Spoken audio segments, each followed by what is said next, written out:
早叫你哋唔好喺拱北口岸買二手樓噶啦。你住喺呢度同埋住澳門根本就冇咩分別，樓下行500米就可以到關口啦，5分鐘就唔使就可以輕鬆過關。睇翻我哋嘅廚房位置，你以為 open kitchen？No， 上邊咧係做咗一個隱藏式嘅趟門噶，你想戒油煙用遙控撳一下佢就可以落嚟啦。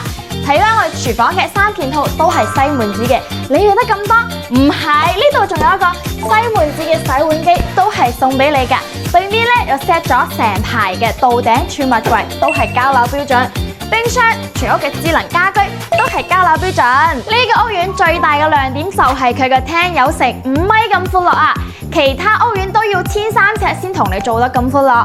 電視背牆板，你見到嘅大金中央冷氣都係交樓標準。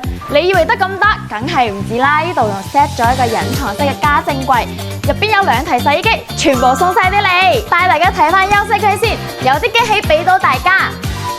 呢邊咧係 set 咗一個公共衛生間俾大家，對面出嚟咧都 set 咗一個到頂嘅儲物櫃俾大家。你睇你個空間 ，Oh my God， 非常之闊落啊！咁隔離咧就係我哋嘅兒童房啦 ，set 咗榻米設計嘅。對面咧呢個係廁所，可以直接望到我哋嘅人工島噶。終於嚟到我哋嘅主人房，係嘅大套間嚟噶。呢個開發商真係好人啊，連梳妝台、衣櫃都幫你 set 好晒啦。呢啲全部都係交樓標準。望到嘅景觀都係非常之靚噶，40個就可以攞低呢個屋苑咁樣嘅配置啦。如果係自己裝修嘅話，40個都唔止啦。有興趣嘅朋友評論區見。